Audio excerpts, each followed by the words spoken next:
ಇನ್ನು ತುಮಕೂರಿನ ಮನೋಜ್ ಕಾಲ್ತುಳಿತದಲ್ಲಿ ಮೃತಪಟ್ಟಿರುವುದು. ಈಗ ಮನೋಜ್ ಮೃತದೇಹ ಹುಟ್ಟೂರಿಗೆ ಆಗಮಿಸಿದೆ. ಯಡಿಯೂರು ಬಳಿಯ ನಾಗಸಂದ್ರ ಗ್ರಾಮದ ಮನೋಜ್, ನಾಗಸಂದ್ರ ಗ್ರಾಮದ ದೇವರಾಜ್ ಅನ್ನೋರ ಮಗ ಮನೋಜ್. ಬೆಂಗಳೂರಿನಲ್ಲಿ BBM ಓದ್ತಾ ಇದ್ದ ಹುಡುಗ. ಕುಟುಂಬದ ಜೊತೆ ಹೆಬ್ಬಾಳದ ಬಳಿ ಮನೋಜ್ ವಾಸವಾಗಿದ್ದ. ಸ್ನೇಹಿತರ ಜೊತೆ ಚಿನ್ನಸ್ವಾಮಿ ಸ್ಟೇಡಿಯಂಗೆ ಬಂದಿದ್ದ. RCB ಸಂಭ್ರಮಾಚರಣೆಯನ್ನ ನೋಡೋದಕ್ಕೆ ಫುಲ್ ಜೋಶ್ನಲ್ಲಿ ಬಂದಿದ್ದ ಮನೋಜ್ ತನ್ನ ಸ್ನೇಹಿತರ ಜೊತೆ. ಆದ್ರೆ ಅಲ್ಲಿ ನಡೆದಂತ ಕಾಲ್ತುಳಿತಕ್ಕೆ ಮನೋಜ್ ಬಲಿಯಾಗಿದೆ. ಹುಟ್ಟೂರಿಗೆ ಮನೋಜ್ ಮೃತದೇಹ ಬಂದಿದೆ. ಕುಟುಂಬ ಗೋಳಾಡ್ತಾ ಇದೆ. BBM ಓದ್ತಾ ಇದ್ದ ಹುಡುಗ. ನೋಡ್ತಾ ಇದ್ದೀರಿ ದೃಶ್ಯದಲ್ಲಿ ಆತನ ಫೋಟೋ. ನಿನ್ನೆ ವಿಧಾನಸೌಧದ ಮುಂದೆ ಸೇರಿದಂತ ಜನಸಾಗರ. ಸ್ಟೇಡಿಯಂನ ಒಳಗಡೆ ನುಗ್ಗೋದಕ್ಕೆ ಫ್ಯಾನ್ಸ್ ಹೇಗೆ ಪ್ರಯತ್ನ ಪಡ್ತಾ ಇದ್ರು ಅನ್ನೋದನ್ನ ನೋಡ್ತಾ ಇದ್ರಿ. ಗೇಟ್ನ ಹೊರಗಡೆ ನಿಂತಿದ್ದಾರೆ. ಸ್ಟೇಡಿಯಂನ ಒಳಗಡೆ ನುಗ್ಗೋದಕ್ಕೆ ಜನ ನೋಡ್ತಾ ಇರೋದು. 2 ಚಿಕ್ಕ ಗೇಟ್ ತೆಗಿತಾರೆ. ಅಲ್ಲೇ ಆಗಿದ್ದು ಎಡವಟ್ಟು. ಮೊದಲು ಹೋದ್ರೆ ನಮಗೆ ಎಂಟ್ರಿ ಸಿಗತ್ತೆ ಅಂತ ಜನ ನುಗ್ಗಿ ಬಂದ್ರು. ಅಲ್ಲೇನು ಒಂದು 100 ಜನ ನಿಂತಿರ್ಲಿಲ್ಲ, ಲಕ್ಷ ಸಂಖ್ಯೆಯಲ್ಲಿ ಜನ ಇದ್ರು. ಅಲ್ಲೇ ಆಗಿದ್ದು ಎಡವಟ್ಟು. ಈ ಪ್ರೋಗ್ರಾಮಿಗೆ ಪ್ಲಾನ್ ಮಾಡಿದ್ಯಾರು? ಯಾರಿದ್ರ ಜವಾಬ್ದಾರಿ ತಗೋತಾರೆ? ಹಾಗಾದ್ರೆ ಬೆಂಗಳೂರಿನಲ್ಲಿ ನಡೆದಂತ ಕಾಲ್ತುಳಿತಕ್ಕೆ KSCS ಅಂತ ಅಭಿಮಾನಿಗಳ ಜೀವಹಾನಿ, ತೀವ್ರ ಹಾನಿಯಾಗಿದೆ. ಕುಟುಂಬಸ್ಥರಿಗೆ ದುಃಖ ಭರಿಸುವ ಶಕ್ತಿ ನೀಡೋದಕ್ಕೆ ಪ್ರಾರ್ಥನೆ ಮಾಡ್ತೀವಿ. ಮೃತ ಕುಟುಂಬಕ್ಕೆ RCB KSCA ನಿಂದ 5 ಲಕ್ಷ ಪರಿಹಾರ ಅಂತ ಘೋಷಣೆ ಮಾಡಿದೆ. ಕರ್ನಾಟಕ ರಾಜ್ಯ ಕ್ರಿಕೆಟ್ ಸಂಸ್ಥೆ ಮಾಡಿದಂತ ಮಾಧ್ಯಮ ಪ್ರಕಟಣೆ. ಜನ ಕೇಳ್ತಿದ್ದಾರೆ, ಯಾರಿಗೆ ಬೇಕು ನಿಮ್ ದುಡ್ಡು? ಯಾರಿಗೆ ಬೇಕು? ಕ್ರಿಕೆಟ್ RCB ತಂಡ ಕಪ್ ನಮ್ದಾಗಿದೆ, ಖುಷಿಲಿ ಸಂಭ್ರಮಾಚರಣೆಗೆ ಬಂದಂತ ಜನ ಈಗ ಹೆಣ ಆದ್ರಲ್ಲ, ಯಾರು ಜವಾಬ್ದಾರಿ ತಗೋತೀರಿ ಅಂತ ಪ್ರಶ್ನೆ ಮಾಡ್ತಾ ಇದ್ದಾರೆ. ಎಲ್ಲ 20 ವರ್ಷ 25 ವರ್ಷದ ಒಳಗಡೆ ಇರೋರು ಮೃತಪಟ್ಟಿರೋದು. ಈಗ ಕರ್ನಾಟಕ ರಾಜ್ಯ ಕ್ರಿಕೆಟ್ ಸಂಸ್ಥೆಯ ಈ ಮೆಸೇಜ್, ಈ ಟ್ವೀಟ್. ಸರ್ಕಾರ 10 ಲಕ್ಷ ಪರಿಹಾರ ಅನ್ನತ್ತೆ. ಮತ್ತೊಂದು ಕಡೆ ಕ್ರಿಕೆಟ್ ಸಂಸ್ಥೆ 5 ಲಕ್ಷ ಪರಿಹಾರ ಅಂತ ಹೇಳುತ್ತೆ. KSC ಯಾರಿಗೆ ಬೇಕು ನಿಮ್ ಪರಿಹಾರ ಅಂತ ಕುಟುಂಬದವರು ಕೇಳ್ತಾ ಇದ್ದಾರೆ. ನಿಮಗೆ ಇಂಥ ಕಾರ್ಯಕ್ರಮವನ್ನ ಹ್ಯಾಂಡಲ್ ಮಾಡೋದಕ್ಕೆ ಬರೋದಿಲ್ಲ ಅನ್ನೋದಾದ್ರೆ ಯಾಕೆ ಆಯೋಜನೆ ಮಾಡ್ತೀರಿ ಅಂತ ಕುಟುಂಬಸ್ಥರು ಪ್ರಶ್ನೆ ಮಾಡ್ತಿದ್ದಾರೆ.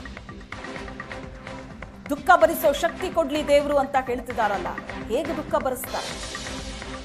ಕುಟುಂಬಕ್ಕೆ ಆಧಾರವಾಗಿದ್ದ ಮಗನೇ ಇಲ್ಲ. ಈಗ ಬಾಳಿ ಬದುಕಬೇಕಾದಂತ ಮಗ, ಕಣ್ಣು ಮುಂದೆ ಇದ್ದಂತ ಮಗ ಹೆಣ ಆಗಿದ್ದಾನೆ. ಯಾರು ಜವಾಬ್ದಾರಿ?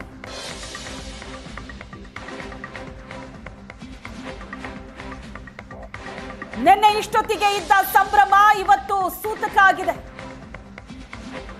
ಮೊನ್ನೆ ರಾತ್ರಿ ಏನು ಸಂಭ್ರಮಾಚರಣೆ ನಡೀತು, ಏನು ಸೆಲೆಬ್ರೇಷನ್ ನಡೀತು, ಅಭಿಮಾನಿಗಳ ಉತ್ಸಾಹ, 18 ವರ್ಷದ ವೇಟಿಂಗ್ ಅದು. ನಿನ್ನೆ ಒಂದು ಕಾರ್ಯಕ್ರಮ ಆಯೋಜನೆ ಮಾಡ್ತಾರೆ, ಇಷ್ಟು ಜನ ಬರ್ತಾರೆ ಅನ್ನೋ ನಿರೀಕ್ಷೆ ಇರಲಿಲ್ಲ. ಭಾರಿ ಸಂಖ್ಯೆಯಲ್ಲಿ ಜನ ಸೇರಿದ್ರಿಂದ ದುರಂತ ಆಗಿದೆ. ಆಗಬಾರ್ದಾಗಿತ್ತು, ಆಗಿದೆ. ನಮಗೂ ನೋವಿದೆ. ಕಾಲ್ತುಳಿತ ದುರಂತದ ನಂತರ DCM ಕೊಟ್ಟಂತ ಹೇಳಿಕೆ ಇದು. ನಾಳೆಯ ಎಲ್ಲಾ ಕಾರ್ಯಕ್ರಮ ರದ್ದು ಮಾಡಿದೀವಿ, ಅಚಾತುರ್ಯ ಆಗಿದೆ, ಇದನ್ನ ಸಮರ್ಥಿಸಿಕೊಳ್ಳಲ್ಲ. ಇದು DCM DK ಶಿವಕುಮಾರ್ ಕೊಟ್ಟಂತ ಸ್ಟೇಟ್ಮೆಂಟ್. ಬಿಜೆಪಿಯವರು ರಾಜಕಾರಣ ಮಾಡ್ಕೊಳ್ತಾರೆ, ಮಾಡ್ಕೊಳ್ಳಿ. ಬಿಜೆಪಿ ನಾಯಕರ ವಿರುದ್ಧವೂ DKಶಿ ವಾಗ್ದಾಳಿ ನಡೆಸಿದ್ರು. ಯಾರ ವಿರುದ್ಧ ಏನು ವಾಗ್ದಾಳಿ ನಡೆಸ್ತಾರೆ ಅನ್ನೋದು ಈಗ ಮೃತಪಟ್ಟ ಕುಟುಂಬಕ್ಕೆ ಬೇಕಾಗಿಲ್ಲ. ಎಲ್ಲ ಹೆಣದ ಮೇಲೆ ರಾಜಕಾರಣ ಮಾಡ್ತಾ ಇದ್ದಾರೆ. ಮಧ್ಯಾಹ್ನ ಏನು ಟ್ವೀಟ್ ಮಾಡಿದ್ರು BJPಯವರು?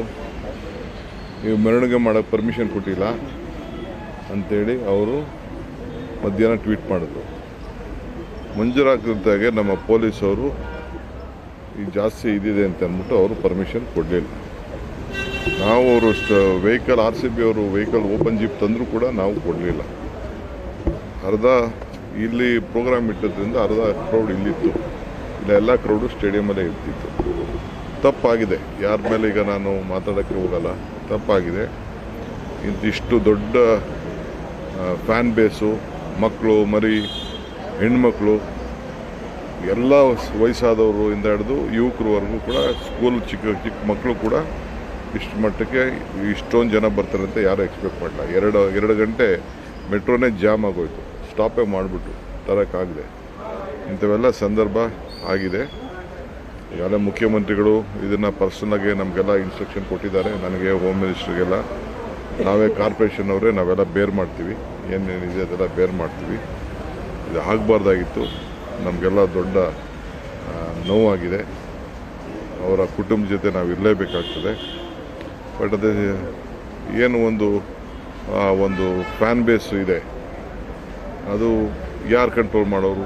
ಅಷ್ಟು ಇದಾಯಿತು ಅಂದರೆ ನಾನು ಅದಕ್ಕೆ ಏರ್ಪೋರ್ಟಿಂದನೂ ನಾವು ಇದಕ್ಕೆ ಅಲೋ ಮಾಡಲಿಲ್ಲ. ಏರ್ಪೋರ್ಟಿಂದ ಬರಬೇಕು ಅಂತ ಇದ್ರೂ ಅಲ್ಲಿ ಗಾಡಿ ಗೀಡೆಲ್ಲ ತೊಗೊಂಡ್ಕೊಂಡು ನಾನು ಕೂಡಲೇ ರಶ್ ಮಾಡಿ ಸೆಟ್ ಇದು ಮಾಡೋಕ್ಕಾಗಲ್ಲ ಅಂತ ಅಂದ್ಬಿಟ್ಟು ಅಷ್ಟು ಜನ ರೋಡಲ್ಲೆಲ್ಲ ನಾನೇ ಕಣ್ಣಲ್ಲಿ ನೋಡಿದ್ದೀನಿ. ನಾನು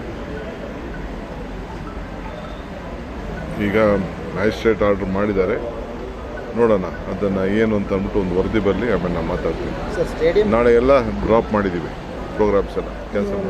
ಸರ್, ಸ್ಟೇಡಿಯಂ ಗೇಟ್ ಅನ್ನ 2 ಗೇಟ್ನ ಓಪನ್ ಮಾಡಿದ್ರು, ಎಲ್ಲಪ್ಪ ಎಲ್ಲ ಹೊಡೆದಾಕಿದ್ದಾರೆ. ಖಂಡಿತ ಆಗ್ತದೆ. ಅಲ್ಲೆಲ್ಲ ಕಿತ್ತು ಬಿಸಾಕಿ ನಾನು ಹೋಗಿದ್ದೆ ಸ್ಟೇಡಿಯಂ ತಕ್ಷಣ ನಾನು ಹೋಗಿದ್ದೆ, ಅಲ್ಲೆಲ್ಲ ಮಾಡಿದೆ. ಅವ್ರು ಯಾರೋ ಆಫೀಸರ್ಸ್ನ ಒಳಗಡೆ ನುಗ್ಗಕ್ಕೆ ಬಿಟ್ಟಿರಲಿಲ್ಲ, ಅವರು ಎಲ್ಲ ಹೊಡೆದಾಕಿ ಪಾಪ ತುಳಿದು ಮಾಡಿ ಎಲ್ಲ ಹೆಚ್ಚು ಕಮ್ಮಿ ಎಲ್ಲ ಆಗಿದೆ.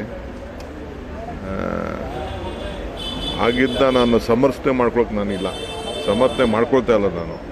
ಬಟ್ ಅತಾಚುರಿ ಆಗಿದೆ. ಆಗಿದ್ದನ್ನ ನಮಗೆ ಭಾಳ ನೋವಾಗಿದೆ. ಆ ದುಃಖದ ಎಲ್ಲ ಕುಟುಂಬ ಜೊತೆಲಿ ಇಂಥ ಆಗಬಾರ್ದು. ಇಡೀ ದೇಶದಲ್ಲೇ ನಮಗೆ ಅವಮಾನ ಆಗಿದೆ. ಇದರಲ್ಲಿ BJP ರಾಜಕಾರಣ ಮಾಡ್ತಾರೆ, ಅವ್ರು ಮಾಡ್ಕೊಳ್ಳಿ. ಹೆಣದ ಮೇಲೆ ಅವ್ರು ಯಾವಾಗಲೂ ರಾಜಕಾರಣ ಮಾಡ್ತಾರೆ.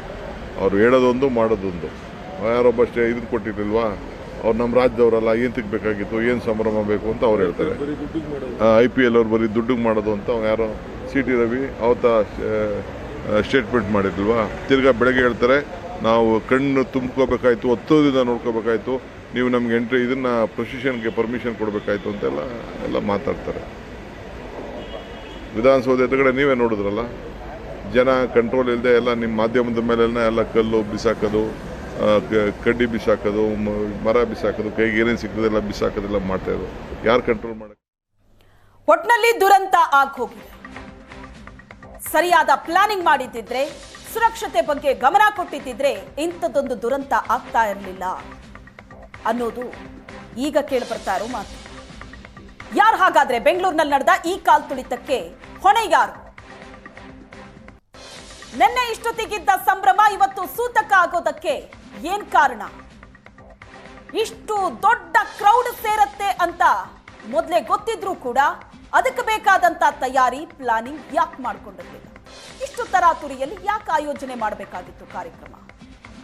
ಇಂಥ ಹಲವು ಪ್ರಶ್ನೆಗಳಿದೆ. ಇದಕ್ಕೆ ಉತ್ತರ ಕೊಡಬೇಕಾಗಾದ್ರೆ